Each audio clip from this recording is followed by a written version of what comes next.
Labas rytas. Tai šiandien video bus ne iš pasivaikščiojimo miške, bet iš pagulėjimo, pasėdėjimo, galbūt biški pasivaikščiojimo čia prie tvenkinio ir biški miško. Nes šiandien aš turiu jums papasakoti tokių gerų nuotykių, kad aš jums papasakosiu ir atskleisiu visas detalės, kas vyko už viso to. Tai reiškia, kas vyko mano viduj ir ką aš turėjau padaryti, kokius veiksmus imtis, ką turėjau ignoruoti savyje ir aplamai kaip turėjau perlipti save, kad aš tuos nuotykius turėčiau. Ir aš papasakosiu tam, kad jūs patys galėtumėt pastebėti, kaip jūs savo svajones, savo norus, savo troškimus užmušat ir kaip su tuo tvarkytis ir kaip peržengti tą savo užmušimus ir jų nebeužmušti, o paimti, įgyvendinti ir gyventi savo svajonių gyvenimą. Tai svajonės reikalauja kažkokio tai drąsumo, išėjimo iš komforto zonos. Ir tas išėjimas iš komforto zonos nebūtinai reiškia, kad tu kažką drastiško turi padaryti, bet tai yra tiesiog perlipimas per savo tas ribas vidinės, kurias turi. Pavyzdžiui, jeigu sakai, kad aš taip niekada nesielgiu, bet ta svajonė reikalauja, kad tu pasielgtum taip. Tai aš papasakosiu, kaip aš su tuo tvarkausi, kas man galvoje kyla, nes mano idėjos dažniausiai yra užmušamas racionaliu protu. Šiaip tai labai juokinga, kad dabar nėra rytas, dabar yra vakaras pas mane. Bet aš laikiau telefoną ir aš žiūrėjau savo vieną video, tiesiog prisiminimai. Ir tada netyčia, kad man kažkaip pradėjo filmuoti iš naujo. Ir aš galvoju, pasitreniruosiu, ką rytoj galėčiau sakyti. Ir taip gavosi, kad visai gerai man ten susidėliojo žodžiai, galvoju, o gal dabar reikia pradėti rašinėti, nes aš tiesiog negaliu užmygti. Tai labas vakaras, jūs kai žiūrėsit bus beveik labą dieną, bet aš noriu pasidalinti savo nuotykiais ir jums papasakoti, nes tai, ką aš patyriau, yra tiesiog grynai filmo scena. Tai yra istorijos, kurias aš skaitau internete ir niekada pati gyvenime nepatiriu to, o skaitau varvindamas seilės ir iš pavydo, kartais balto, kartais juodo, kad kitiems žmonėms nutinka tokių nuotykių, o mano gyvenime jų niekada nebūna. O aš esu žmogus, gerai meluoju, kad niekada nebūna, labai retai būna. O aš esu žmogus, kuriam labai patinka nuotykiai. Man gyvenimo esmė tokia pagrindinė yra nugyventi gerai gyvenimą, kad man būtų linksma, kad aš turėčiau daug atsiminimų, kad turėčiau daug nuotykių. Ir čia yra mano pagrindinis toksai noras, svajonė gyvenime. Tiesiog, kad būtų linksma, kad daug prisijuokčiau ir panašiai. Vakar nutiko tai, ko aš niekada gyvenime nebūčiau galėjusi suplanuoti, pagalvoti. Iš tikrųjų net nesvajojau, aš norėdavau tokių dalykų, neskaitydavau kažkur kitur pas kitus žmonės skaitydavau ir pagalvodavau, žiauriai faina, aš irgi taip norėčiau, bet tai nebuvo mano kažkur svajonėse, noruose, jos niekur nebuvo parašytos, apie tai pati sąmoningai net negalvodavau. Ir vakar tai nutiko. Tai pradėsiu pasakoti nuo pat pradžių. Aš atsikeliu ryte ir galvoju, aš noriu kažkaip kitaip švęsti jonines. Praeitais metais buvau su savo brolio draugais ir galvoju, bet aš noriu kitaip, aš nebenoriu eiti tais pačiais pramintais takais ir noriu kažko kito. Ir sugalvoju, kad man reikia važiuoti švęsti jonines ant Šatrijos kalno. Kaip tik netyčia pamačiau įsijungusi įsijungiau tiesiog Facebooką ant pagrindinės sienos pirmas postas, kurį išmetė, bet aš įsijungiau pažiūrėti žinutės, ne paskrolinti. Išmetė tas joninių šventę ir galvoju, gera idėja, važiuosiu. Ir ryte atsikeliu, pagalvojau, kad reikia važiuoti, jos vyks vakare, tai reiškia, kad man reikės ten nakvoti, nes ten su palapinėm reikia važiuoti. Ir man nebedaug laiko bus paruošti video, įrašyti, jį suredaguoti, paruošti tekstą, aprašymą video. Vienu žodžiu, kad labai daug darbų bus ir jeigu aš grįžtu tik trečiadienį, kažkada ten lieka tik ketvirtadienis ir dar pagrindinis mano darbas, kur reikia padaryti darbus. Vienu žodžiu, kad man tai gautųsi per daug streso, kad viskas vienu metu supuls ir aš galiu nespėti. Ir aš galvoju, reikia man keltis ir važiuoti, turėjau dar ten kelis reikalus sutvarkyti, tai galvoju, paskui važiuodama iš miško, nufilmavusi jums video, nuvažiuosiu, sutvarkysiu savo reikalus, pasimsiu, ką reikia pasimti stovyklavimui dar ir važiuosiu tada jau namo, padirbsiu, gal 5 ar po 5, kada išvažiuosiu į Šatrijos kalną ir vėl žodžiu šios jonės. Mano buvo toks planas. Aš nuvažiuoju į mišką. Ir man tokia mintis kyla, gal šiandien reikia eiti prie šaltinio, nes aš ten niekada neinu, ten nėra ilgas kelias ir nespėčiau net video rašyti, ten reikėjo eiti gal 15 minučių.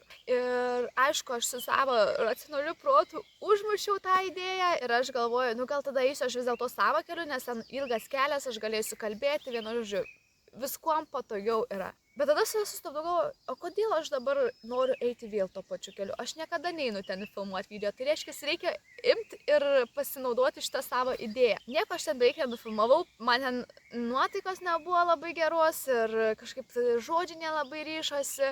Ir aš paėjusi 10 minučių ateinu iki šaltinio ir žiūriu, sėdi žmogus ant oranžinės kėdės, tiesiog toliau nuo stovyklavietės, nes ten yra aplinkui stovyklavietės. Ir ant saulutės deginasi, bet su drabužis tiesiog šildosi. Taip linksmai atrodė. Praeidama ten dar buvo viena pavėsinė, pasidėjau savo telefoną. Einu pro tą žmogų, pasisveikinau, persimetėm keliais žodžiais, prisipilu šaltinio vandens. Ir įprastai aš būčiau ėjus tada jau pro kitą taką, nes yra dar vienas takas, pro kurį galiu praeiti. Ir aš jau nebegrįžčiau pro jį, tiesiog apeičiau. Bet kadangi aš pasidėjau telefoną, man reikia sugrįžti jį pasiimti. Tai aš grįžinėjau vėl pro jį ir mes vėl pradedam kalbėti. Ir jis jau atsistojęs, mes ten nežinau, kiek laiko prakalbėjom, gal 10 ar 15 minučių ir pasiūlė man arbatos. Man aišku, mintis blema, man reikia įrašinėti video. Ir aš sakau, gerai. Bet aš noriu va čia sustabdyti ir pasakyti, kad va, būtent aš anksčiau būčiau kiekviena šita mintimi pasinaudojus. Ta prasme, mano protas visas tas, kas ne pagal planą, būtų iš karto užmušęs. Prie šaltinio nepatogu eiti, ten nespėsiu rašyti video, pasidėjau telefoną, net nežinau kodėl ant tos suolą, kai galvau, gal reikti pasiimti, bet kaip ir biški nejauku buvo eiti su savo to tripodu pro jį ir panašiai, tai kažkaip atkylo mintis pasidėti. Ir arbatos nebūčiau sutikus, nes būtų man reikėjo įrašinėti video, aš ten savo galvoj turiu prisiplanavusi visko labai daug, tai man reikia savo planą laikytis. Bet aš sutinku arbatos su juo pagerti, nes jis buvo su kemperiu. Ir mes ten gal prakalbėjom, nežinau, valandą laiko, gal netgi daugiau. Ir tuomet jisai pradės galvoti, sako, aš šitą upę nesuplaukęs su irklente, nes jisai vežiojasi savo kemperį irklente ir būna, kad plaukiojo upėmis, tai sako, aš nueinu iki tam tikro taško ir paskui atplaukiu iki ten, kur yra mašina ir išsinešu tą irklentę. Ir aš sakau, tai aš galiu tave pavežti, nes jis sakė, jis laikė nuo peškom. Tai man tokia kilo mintis, kad aš galėčiau jį su mašinu pavežti ir aš tada jau važiuočiau namo. Ir jisai tada tiesiog paklausė, o gal tu nori kartu plaukti? Ir vos per kelias sekundės iš karto pradėjo eiti mintis. Pirma, man reikia dirbti, ne tik video įrašinėti, bet ir savo pagrindiniam darbę dirbti. Nors aš dirbu nuotoliu ir aš galiu pati darbus dėliotis ir man nėra jokio boso, kuris mane spaustų, būtent dabar turi dirbti ir panašiai. Tai aš turiu visišką laisvę, bet man tiesiog mano smegenyse yra labai daug visokių prigalvotų taisyklių, kurios man taip vis sako, kad Gabija, tu turi tą daryti ir panašiai. Tai tai iš karto ateina mintis, kad man reikia dirbti, man reikia įrašinėti video, kaip aš su tais drabužiais plauksiu, nes aš buvau su suknelė, su marškiniais ir turėjau šortus po apačią. Ačiū Dievui, nes šiaip galvau jų nesidėti. Tai būtų iš vis faina su irklente plaukti, taip apsirengus, tai vienu žodžiu.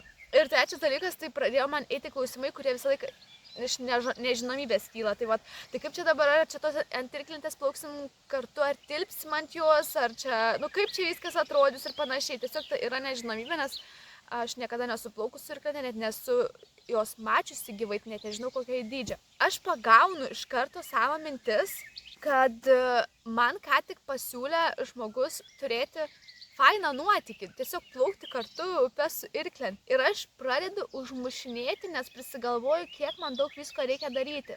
O kaip tik šias kelias savaitės aš labai daug pastebiu tos savo vidinės kontrolės ir kaip tik bandau atsipalaiduoti. Ir aš galvoju, čia labai geras būdas atsipalaiduoti. Ir aš sutikau. Ir aš nemoku nupasakoti, čia reikia pačiam iš tikrųjų žmogui patirti, nebūtinai aišku su irklente plaukiant, bet aplamai tą jausmą, ką reiškia, kai tu vadovaujasi ne loginė savo tą dalimi, ne protu, bet kai tu tiesiog plauki pasroviui, pasinaudoji galimybėmis, kurios ateina tiesiog į tavo gyvenimą ir eini tokį nuotykį, kurio įprastai nesusiplanuosi pats.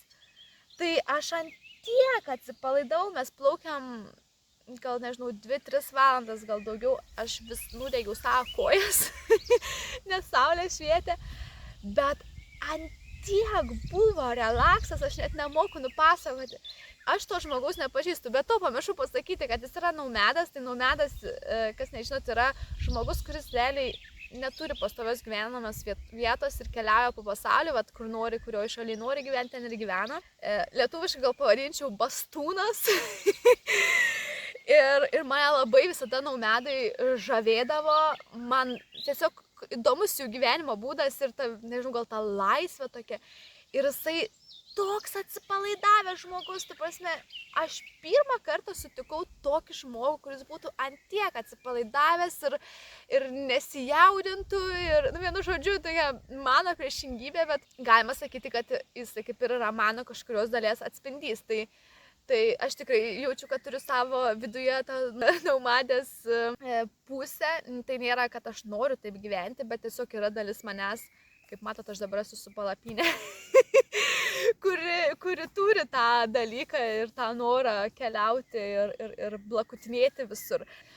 Plius dar pamiršau paminėti, kad tokiose situacijose visada kyla ir sekundai buvo irgi atėjusios tokios mintis, kad ar čia saugu, nes aš jo nepažįstu, mes ką tik susipažinom, aš esu moteris, jis tai yra vyras ir žinot visus tos stereotipinius dalykus, tai vienu žodžiu, tai man tikrai buvo tokios atėjusios mintis ir aš būčiau įprastai irgi galbūt jomis pasinaudojusi, bet aš jų kažkaip neklausiau ir jos labai greitai praėjo. Ir aš taip, sakau, taip atsipalaidavau ir aš jo nepažinau, bet mums taip lengvai sekėsi kalbėti ir mes plaukiam tą irklentę ir kartais tylėdavom ir man būdavo jauku tylėti, nes juk dažniausiai mes, man atrodo, visi bijom tos, ne visi, bet daug žmonių bijo tos nejaukios tylos, kai nėra ką pasakyti. Ir aš gal kažkaip tai nebeverčiu savęs turėti ką pasakyti ir jeigu yra tyla, tai leisti tai tylai būti.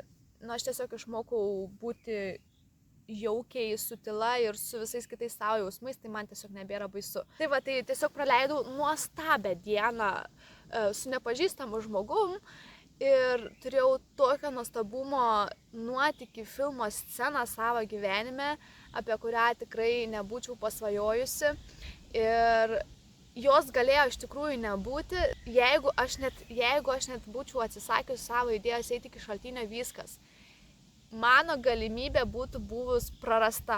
Ir gyvenime iš tikrųjų taip ir būna, kad mes prašom kažkokių dalykų ir tada mes su savo loginiu protu užmušam, nes kai mes kažko paprašom, dažniausiai atsiunčia idėjas, kaip įgyvendinti, bet mes tada pradedam galvoti, bet tai kaip čia dabar bus, kaip čia atrodys, bet tai aš dabar nenoriu gal, negaliu, tas labai dažnai būna, kad mes negalim kažkodėl, tai galbūt neturim pakankamai kažko tai, talentų, įgūdžių, pinigų ir viso kito. Man paskaudo ranką, žinokit, taip sėdėti.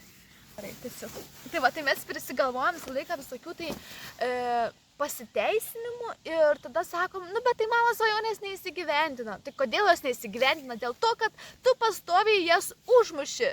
Dėl to jos ir neįsigyvendina. Jų nėra sudėtinga įgyvendinti savo svajonės, jeigu mes jų neužmušinėjom. Ta prasme, jos ateina savaime. Ir aš čia nekalbu vien tik iš šitos situacijos. Aš tiek per šitos metus turėjau savo realiai svajonių įgyvendinimo ir nebuvo lengva, nes man reikėjo savo ribas peržengti. Ta prasme, aš turėjau patikėti, kad man užtenka visko, ko aš turiu savyje, kad jas galėčiau įgyvendinti. Tai čia nėra taip paprasta, kad paimiai pasvajojai biškutuką ir viskas. Vis tiek reikia kažką padaryti ir peržengti tą savo ribą, nes man, pavyzdžiui, nebūtų buvę anksčiau labai patogu nedirbti ir paimti ir pramogauti. Aš būčiau pasinaudojus savo to protų tuo, kuris sako, kad Gabija, tau reikia eiti dirbti. Tarsi čia buvo mano kasdienybė visą laiką. Ir man reikėjo eiti tą nepatogumą, kad aš turiu nuryti seilę truputį savo tų visų reikalavimų ir eiti, atsipalaiduoti ir pasinerti į nuotykį. Mes visi turim tas galimybės, bet mes užmušam. Ir ta mano idėja, realiai mano svajonės kažkoksai, sakykim, noras buvo ar ne, nuotykį patirti. Tai viskas prasidėjo nuo to, kad aš tiesiog turėjau pasinaudoti savo idėją, eiti prie šaltinio, o ne ten, kur visada. Čia parodžiau faką, bet nenorėjau parodyti faką. Tai mes paplaukėm su irklente, grįžom, padarė jis valgyti, nuvežė mane ten, kur aš buvau palikusi mašiną ir mes atsisveikinom. Taip peržiūrėjau video ir pamiršau pasakyti dar kelis dalykus apie šitą istoriją. Tai aš šiaip Joninių nebevažiavau švęsti į Telšius, bet ten ta Šatrijos kalnas yra Telšių rajone. Ir jis kaip tik klausė, ar aš švęsiu kažkur Jonines. Ir buvau pasakiusi, kad važiuosiu būtent į tuos prie tų Telšių. Ir pasirodo jo gertuvė, jis sako, pas mane gertuvė yra iš Telšių ir ten viskuom apipaišyta ir panašiai. Tai va čia irgi dar yra toks dalykas, kaip mūsų tos svajonės kartais išsipildo visai kitaip ir dar netgi geriau. Tai tie mano Telšiai iš esmės, kas mano mintise atrodo, kad Telšius važiuosi, prie Telšių. Aš nuvažiavau ten, kur yra gertuvė iš Telšių. Tai nežinau, ar suprasit, ką turiu omenyje, bet ta prasme, mūsų tie norai kartais išsipildo per kitur, negu mes tikėjomės. Aš buvau suplanavus, kad važiuosiu Telšius, bet nuvažiavau, ne į Telšius, bet vis tiek gertuvė buvo iš Telšių. Tai mūsų smegenis, ta pasąmonė mėgsta ir turi galimybės mūsų tos svajonės įgyventi aplinkui ir visaip kitaip. Tai aš jo atšvenčiau ryte, net ne naktį, bet vis tiek, Telšiuose. Ir aš grįžtu namo, laiminga buvau, kad turėjau tokią dieną ir man tai faina buvo ir man pradėjo plūsti jausmai tokio liūdesio, nusivylimų, kad viskas pasibaigė, nes tai faina buvo, mano gyvenime juk nebūna tiek daug tokių nuotykių. Taip, tai aš pradėjau jausti tuos jausmus ir nebuvo faina. Ta prasme, nėra faina jausti visus tos nusivylimus ir panašiai, nes aš buvau taip labai aukštai pakilus, nes buvau tokia laiminga, atsipaldavusi, dabar atrodo turėjau grįžti kažkokią savo realybę. Ir šiandien ryte atsikėlusi, aš pradedu jausti, kad aš noriu toliau pasileisti plaukus, aš dabar noriu varyti, būti atsipalaidavus, nerūpestinga, man tai patiko. Ir čia, pavyzdžiui, tokiuose momentuose labai lengva nueiti į kraštutinumą, nes atrodo, aš dabar čia viską meščiau, varyčiau, vienu žodžiu patapčiau pati naumedė. Aš anksčiau į tokius dalykus labai įkrysdavau, man tada pasidarydavo toksai stiprus jausmas, kad dabar noriu, kad mano gyvenimas būtent toks atrodytų. Bet iš tikrųjų, aš kaip ir sakiau pradžioje, tai yra tik dalis manęs. Aš nesu visa, tai nėra mano gyvenimo būdas, kurio aš noriu. Ir aš turiu labai labai daug dalių savyje, kurios yra tokios, aš esu gal labai dinamiškas žmogus, gal taip pasakyčiau, nes aš labai daug dalykų noriu, tiksliau turiu labai daug skirtingų pusių ir, pavyzdžiui, ten, jeigu yra kiti keliautojai ir ten jų gyvenimas yra viskas apie keliones, tai mano yra tik dalis kelionių, tai mano dalis yra gyvenimo naumedės, dalis gyvenimo yra gamta ir, vienu žodžiu, ir darbas ir, vienu žodžiu, aš turiu tokių daug pusių ir man labai anksčiau būdavo lengva tą vieną pusę padaryti viskuo, bet aš nesu viskas ir dėl to aš šitoj vietoj suprantu, kad man tas noras kažkoksai dabar pasileisti plaukus ir varyti vis, nežinau, 5 mėnesiam kažkur tai keliauti ir panašiai, tai nėra jisai pagristas, jisai kažkokių mano vidinių įsitikinimų ar ten kažkokių tai jausmų atėjęs poreikis. Ir kaip tik šiandien turėjau terapiją, per kurią kalbėjom apie tą mano tokį vidinį norą nuotykiams ir tokį troškimą. Aš esu tokia gal šiek tiek daugiau ekspresyvi ir mane yra tos energijos ir aš tokia džiaugsminga ir pas mane toksai fontanas čia trykšta energijos ir aš noriu daug daryti dalykų, bet mano ta energija būdavo pastoviai tokia užgesinama, mano idėjos būdavo nesąmoningos ir panašiai. Ir aš pati išmokau taip su savimi elgtis ir šiandien galvoju, aš vis tiek noriu išvažiuoti kažkur, man reikia pasileisti plaukus. Man kažko reikia. Ir aš galvoju, važiuosiu į Kėdainius. Taip paėmiau, sumašiau, kad noriu važiuoti į Kėdainius. Gyvenu Panevėžyje, noriu varyti į Kėdainius. Sėsiu savo stovyklavimo įrangą, nežinau, kur mane nuves mano ta idėja, žinau tik tais dabar, kad noriu važiuoti į Kėdainius. Labai greitai jau būtų mano idėja vėl užmušta, nes pradėjo net jausmas ateiti, kad bet aš turiu dabar dirbti, aš turiu sėdėti prie šito stalo ir dirbti. Ir Ir aš tada galvoju, o kodėl aš, pavyzdžiui, negalėčiau dirbti Kėdainiuose kavinėje? Tada vėl atėjo mintis, o įdomu, ten bus geras internetas ar nebus gero interneto, nes jeigu nebus gero interneto, man reikia labai labai gero interneto, nes jeigu aš neturiu labai labai gero interneto, tai aš negaliu padaryti darbų, nes ten reikia, kitaip neveikia, neužkrauna man ten dalykų. Kiekvieną kartą, kai ateina kažkokia mintis kažką padaryti, visada įsijungia tas protas, kad, o tai čia taip, o tai čia naip. Ir pradeda analizuoti, tai yra ta nežinomybė, tai ką ten paskui veiksi. Aš jau vieną sekundę gavau, tai gal reikia dabar čia man susiplanuoti, ką aš veiksiu ir panašiai, bet mums nereikia žinoti, mums kyla idėja, mes turim pasinaudoti tą pirminę idėją ir leisti gyvenimui toliau pačiam unfolding, angliškai, nežinau, atsiverti. Tai aš susikrovau visus daiktus stovyklavimui skirtus, nežinau, nei kur nakvosiu, žinau, kad noriu važiuoti į Kėdainių kavinę dirbti. Sakau, kurią pirmą Google Maps'as išmes, į tą ir važiuosiu. Nuvažiuoju aš į Kėdainius. Ten padirbau, viskas buvo gerai, internetas super buvo, viskas veikia, porą valandų padirbau ir sakau, užsimaniau, galvoju, kebabo noriu pavalgyti pietums. Nueinu paklausti baristų, kur yra skaniausi kebabai Kėdainiuose. Baristas sako, nėra Kėdainiuose skaniausi, yra nebent akademijai, bet čia už 10 km. Aš jau išeinu ir galvoju, nėra Kėdainiuose kebabų, ką darysim? Skanių nėra kebabų. Aš galvoju, aš truputį pasivaikščiusiu ir taip mintis, čia mano sekantis tikslas, dabar man reikia važiuoti į akademiją. Ir aš tada sėdu į mašiną, važiuoju į akademiją pavalgyti kebabų. Nuvažiuoju kebabą suvalgyti, tada aš galvoju, gerai Gabija, kur toliau važiuojam? Atsisuku, pakeliu akis, žiūriu, yra ženklas į bokštą. 500 metrų, gerai galvoju, ten varysim paskui. Pavalgiau aš savo kebabą, skaniai suvalgiau, atvažiavo su motociklai žmonės, aš juos pakalbinau, sakau, gal yra kažko ten gero pamatyti, jie taip pat buvo iš Panevėžio, bet nelabai kažkokie iškalbingi, tai vienu žodžiu, nebekalbinau, sėdau, nuvariau tą bokštą, ten truputį paklaidžiau, net ten nuėjau, bokštas buvo prie pat ten, kur prisiparkavau, o aš nuėjau toliausiai. Čia irgi yra ta mintis, kaip mes siekiam savo svajonių.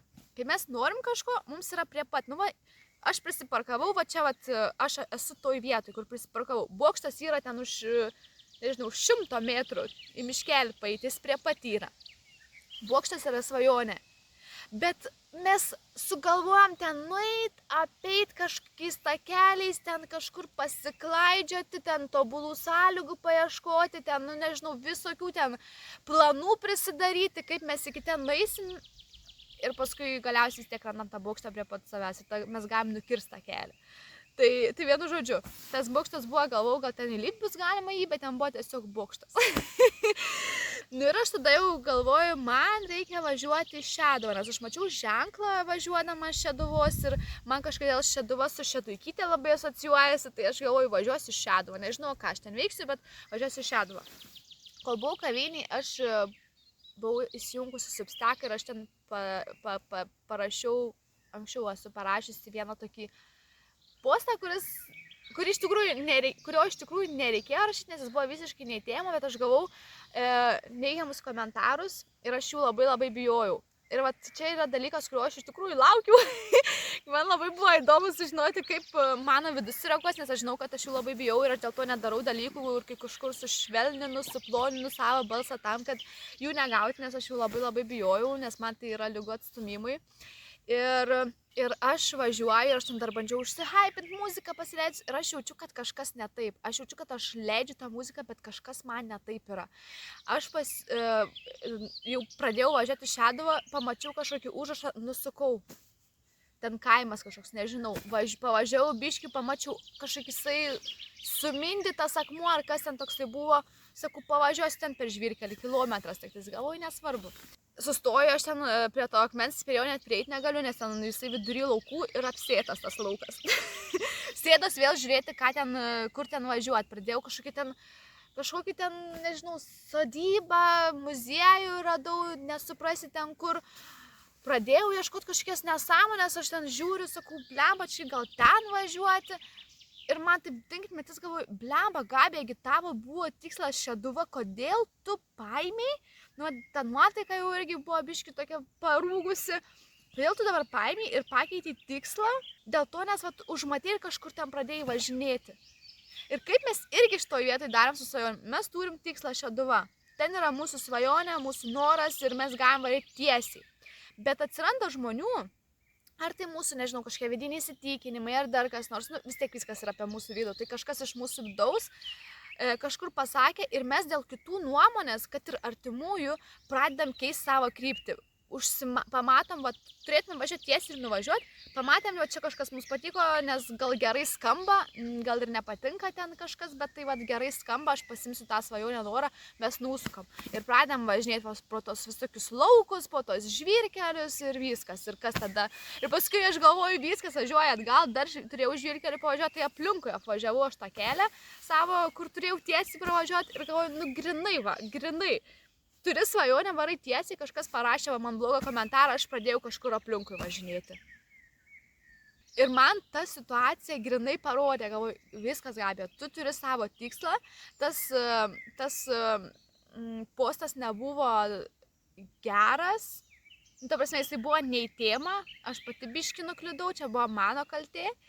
Aš gavau 4 tokius neigiamus komentarus ir vieną gerą, bet aš susikoncentravau į tos 4 blogus ir ne tą vieną gerą. Ir aš žinau, kodėl aš rašiau, bet mano ta žinutė, kaip aš ją parašiau, jinai nuskambėjo truputį kitaip, nei aš turėjau omeny, bet buvo vienas žmogus, kuris sutiko. Ir aš vis tiek susikoncentravau į 4 blogus. Ir tada aš, aišku, jau pradėjau ten savyje narplioti ir galvoju, gerai, Gabija, vienas geras komentaras. Ir aš vis bandau priminti, nes mes labai mėgstam susikoncentruoti blogus dalykus, bet ne į gerus.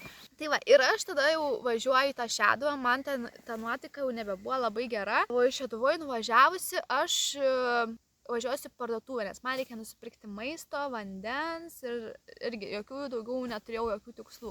Nuvažiavau į Šeduvą, nusipirkau maistą ir sėdusi mašiną galvoju, gerai, reikia dabar važiuoti į stovyklavietę. Turėjau vieną idėją, kur galėčiau varyti, kurią žinau, bet aš galvoju, bet blemba, aš ten jau buvus ir pradėjau ieškoti kur kitur. Ir aš gal valandą praieškau, mano nuotaika tokia buvo jau bloga, nu labai bloga, aš jaučiu man čia kažkur ties krūtinė kyla kažkoks jausmas, aš jau nebenoriu nieko, aš jau noriu namo važiuoti, aš nebenoriu niekur stovyklauti, aš dar labai nesuvokiau, kas ten manyje vyksta, bet paskui, kai jau išsirinkau vietą, kuri buvo ten, nežinau kiek važiuoti iki jos, bet tikrai nearti, ten, nežinau, gal 40 km nuo ten, kur buvau.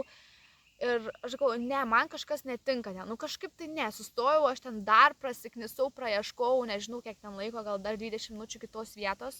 Ir netikėtai radau šalia čia Šeduvos, vos keletą kilometrų nuo tos vietos, kur buvau. Ir aš važiuoju ir man yra tas jausmas, kad aš, nežinau, darau klaidą, kad neturėčiau, kad čia baisu, tai kaip aš dabar vieną nakvosiu. Ir vėl turiu aš idėją, norą, man patinka stovyklauti ir aš noriu tą daryti ir viena, ne tik su kitais žmonėm.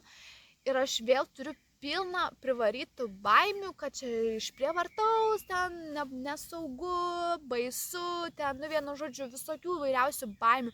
Ir tas jausmas, kurį aš jaučiau, jau tiek nedaug trūko, kad aš būčiau pasinaudojusi tuo savo jausmu ir išvažiavusi namo.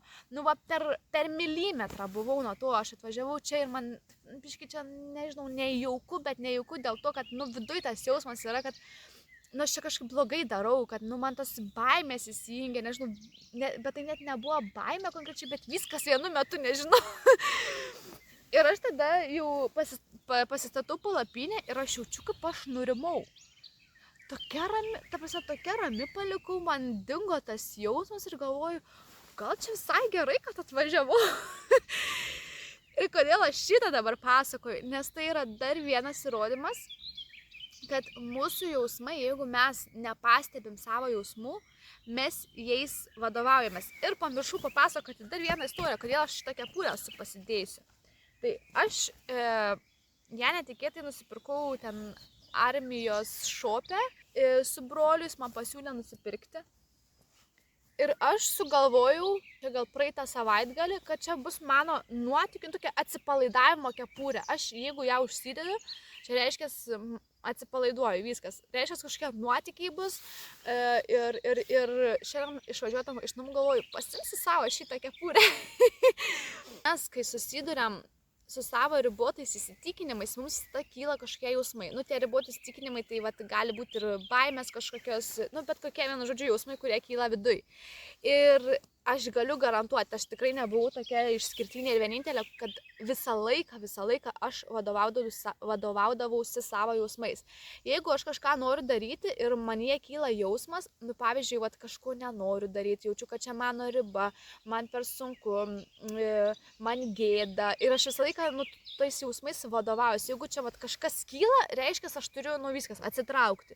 Nes jau man jausmas kyla. Ir kai yra svajonė, jinai visą laiką yra už ribos, nes jeigu jinai nebūtų už ribos, jinai nebūtų svajonė. Nes tada tai būtų tavo realybė. Ta prasme, tu nesvajotum apie tai, ką tu turi.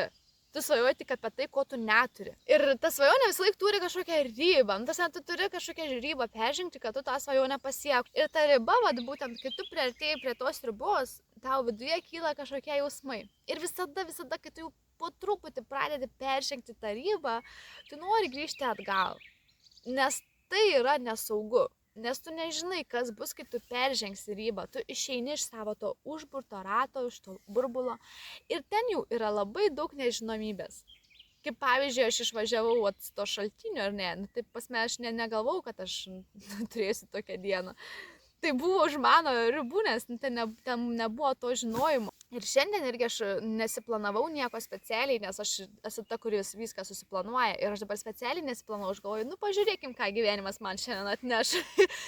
ir aš nežinau, ką aš turėsiu, bet vis tiek galvoje buvo tas, tai koks čia dabar sekantis žingsnis ir panašiai. Vienu žodžiu, kad visos svajonės yra už ribos. Aš čia pasakoju apie šitos nuotykius, bet aš per visus 6 mėnesius, jau beveik 7 mėnesius, aš tiek visko pridariau už savo ribos ir šitą video žiūrint vien tik dėl to, kad aš tiek daug kartų perėjau savo ribą ir manyje ten tiek daug jausmų buvo, aš ten jau būčiau, nežinau, metus viską 100 kartų, bet aš pradėjau pastebėti, ką aš jaučiu ir nebebėgti nuo savo jausmų. Tai kiekvieną kartą, kai mes priartėjom prie savo ribos, mums kyla jausmai, įsijungia vidiniai saugikliai, nes mūsų smegenys nori mus laikyti ten, kur yra žinojimas. Mums saugu, kai mes žinom, kad rytoj ryte atsikelsim ir paskrolinsim. Joms yra saugumas, jie žino, ką daryti, įsijungia automatas, reikia mažiau energijos. Kai mes gyvenam automatu, mūsų smegenim reikia naudoti mažiau energijos. Ir kai mes pradedam išeiti iš tų savo ribų, joms reikia būti budrioms, tai reiškia, kad joms reikia daugiau galvoti ir daugiau energijos naudoti. Ir dėl to įsijungia visi tie jausmai. Ir jie mus pradeda stabdyti. Tai jeigu mes visą laiką vadovaujame savo jausmu, man, pavyzdžiui, kažką baisu padaryti ir aš nedarysiu, atsitraukiu. Nes baisu, nes nežinai, kas bus. Ir viskas, ir tu vėl likai toj pačioj savo saugioj zonoj. Bet jeigu tu sugebi peržengti, tu pastebi tą jausmą, tu supranti, ką tu jauti, bet tu vis tiek pasirenki daryti, nes tu nebesivadovauji savo jausmų, tu vadovauji savo sąmoningų protų, tu žinai savo svajonę, tu žinai, kaip turi elgtis, kad pasiektum tą svajonę ir viskas. Ir tada tau vis tiek kils tie jausmai, tau bus sunku, kažkurį laiką bus nepatogu, bet jie visi jausmai praeis. Nežinau, ar pavyko perteikti per savo pavyzdžių šitos 2 paprastus, nes šiaip galėčiau aš jų pateikti daug visokių įvairiausių kitų, bet per tuos paprastus pavyzdžius norėjau parodyti, kad netgi tada, kai aš įgyvendinu savo svajonės, kurios atrodo, wow, čia tau taip lengvai viskas pasisekė, pavyko ir tu ten, nežinau, atsipalaidavusi buvai ir apie nieką negalvoji, bet kad aš tai turėčiau, man reikėjo vis tiek peržengti tą savo ribą ir išdrįsti priimti tas galimybės į savo gyvenimą. Ir per visus mėnesius, kiek aš visko pridariau, aš pamačiau, kad iš tikrųjų, kai tik tais peržengiu savo ribą, kai aš leidžiu savo atsidurti tokiose vietose, tada ir mano gyvenimas yra įdomesnis, tada aš ir nuotykių daugiau turiu, ir išdrįstu daugiau padaryti, ir daugiau laimės, daugiau džiaugsmo, vienu žodžiu, visko daugiau. Ir tie jausmai niekur nedingsta, jie vis tiek lieka, bet tiesiog išmokau aš juos pastebėti. O kaip išmokau, vėl tas pats mano nuostabus pratimas elkis priešingai nei visada. Aš jį tikriausiai kartosiu dar 100 kartų, nes tai yra dalykas, kuris tikrai pakeitė mano gyvenimą, nes aš išmokau išeiti iš automato. Tai reiškia, nustojau taip pat elgti savo kasdienybėje, pradėjau mokytis iš savo kasdieninių situacijų, pastebėti, kaip aplinka su manim komunikuoja, ką iškelia. Ir pavyzdžiui, netgi ta pati mano šita kelionė, ta prasme, jeigu aš būčiau vadovausis tuo jausmu, aš nebūčiau turėjęs šio tokio nuostabaus vakaro, aš čia gulėjau, ilsėjausi saulėje, atsipalaidavusi, buvau ir galvoju, kaip gerai. Tai aš sugebėjau pastebėti tą jausmą ir juo nesivadovauti, nes tikrai aš buvau ant tiek arti, labai labai arti. Aš jau beveik buvau pasinaudojusi savo jausmu ir metus visą šitą idėją, kai jau reikėjo važiuoti stovyklauti. Bet būtent to pratimo dėka aš sugebėjau perlipti tą jausmą. Ir jisai nėra tas jausmas, kuris sako, kad tu kažką blogai, kad pavojinga, kažkur tau intuicija kyla, kad neturėtum eiti, nes aš žinau, kaip tas jausmas jaučiasi. Ir aš žinau, kad aš esu pasinaudojusi, tiksliau, ignoravusi šį jausmą ir aš turėjau labai blogas pasiekmes nuo to. Tai aš nekalbu čia apie stovyklavimą, tai buvo darbinis dalykas, bet aš atskiriu, kad tai nėra šitas jausmas, tai yra kažkokios baimės ir jos nėra pagrįstos. Tai tik to pratimo dėka, kad aš kasdienybei, tarsi aš, ant tiek paprastus dalykus pradėjau daryti priešingai nei visada ir tai mane išėmė iš automato, gyvenimo automatu. Nes smegenys turėjo atsibūsti, nes žiūrėk, aš visą laiką eidavau už tuo keliu, dabar paėmiau ir perėjau kitą pusę. Aš važiuodavau visą laiką tuo keliu, dabar paėmiau ir pro kitą kelią važiavau. Mane čia odai, žinokit, puola. Neišsiplėsiu ties šituo dalyku, įdėsiu vėl, jau nežinau, kelintą kartą, nuorodą į šitą tekstą, kurį esu parašiusi. Aš jums nemoku nupasakoti, ant kiek jis gerai veikia. Ir tai nėra kažkoks specifinis dalykas, kurį tu privalai daryti. Tu gali susigalvoti pats, kokius nori daryti dalykus priešingai. Tai nebūtinai turi būti ėjimas į kitą kelio pusę. Tu gali prisigalvoti labai daug dalykų, tiesiog pastebėk save, dabar aš darau visą laiką taip, dabar pasirinksiu kitaip. Ir kai aš pradėjau daryti tuos dalykus kasdieninėse situacijose priešingai, aš pradėjau priimti ir priešingus sprendimus. Nes aš, pavyzdžiui, ar ne, kaip ir sakiau, su to šaltiniu, ar ne, visą laiką aš paimu ir renkuosi tą kelią. Ir galvoju, šį kartą pasirinksiu kažką kito, negu visada. Ir aš taip esu priėmusi tiek daug svarbių sprendimų, kurie pakeitė mano gyvenimą. Aš, pavyzdžiui, būčiau terapijos nepradėjusi lankyti, jeigu ne šitas pratimas, nes aš būčiau vėl sumašiusi, kad man yra per brangu, kad aš esu neverta ir aš būčiau vėl užsisukusi tą patį ir aš tą galvoju. Bet čia yra tas pats sprendimas, kurį aš visą laiką priemu. Tai aš dabar turiu pasielgti priešingai. Tai vienu žodžiu, aš tiek daug padariau tokių dalykų, kurie pakeitė mano gyvenimą ir būtent šitas pratimas mane išmetė iš gyvenimo automatu. Labai buvo sunku, nemeluosiu, bet buvo labai labai verta ir aš dabar filmuoju iš tokios nuostabios vietos. Ir tą darau tik šito pratimo dėka, nes irgi būčiau pasivadovavusi savo jausmu. Ir gavosi taip, kad šiandien visiškai nevaikščiau, tai buvo pasisėdėjimas prie tvenkinio / miško. Bet tikiuosi buvo įdomu, pasidalinkit, kaip jūs savo svajonės užmušat, kokių priežasčių randat, ką jūs pradedat savo sakyti, kai kyla kažkokia tai idėja, tai man labai būtų įdomu išgirsti. Ir šiaip, niekada tikrai nebūčiau pagalvojusi, kad imsiu, šiandien dirbsiu Kėdainiuose, o vakarą leisiu prie tvenkinio. Tai gerai, nebetempsiu gumos, uodai pradeda pulti, reikia leisti savo irštvą, žiūrėti, ar ten nepriskrydo pilna vabalų ir bandysiu užmigti. Tai nepamirškit paspausti laiko, parašykit man komentaruose, kaip sakiau, kokių priežasčių jūs randate ir būtinai užsiprenumeruokite. Tai ačiū, kad žiūrėjot ir iki kito karto. Kas dabar vyko? Pradėjau rašinėti. Ar rimtai vėjas nesigirdi tam video įdomu? Jeigu girdėsis, tai nežinau. Bet aš gal galėsiu suredaguoti video. Aš jums nemoku nupasakyti. Ir aš nemoku nupasakoti gerai. Aš ruošiausi miegoti, bet niekaip negalėjau užmigti. Tai galvoju, kodėl neįrašęs video. Aš čia truputį užsiseksiu, kad man neprilystų čia skruzdėlių, nes jų pilna čia yra. Tai aš truputį tik išlindus kalbėsiu. Čia taip nepatogiai aš sėdžiu. Dar šitą kepurę užsidėsiu, aš papasakosiu jums irgi apie tą kepurę. tik dabar biškį reikia užsisek, kad man čia neprilystų per daug vabalų, paskui naktį negalėsiu mėgoti.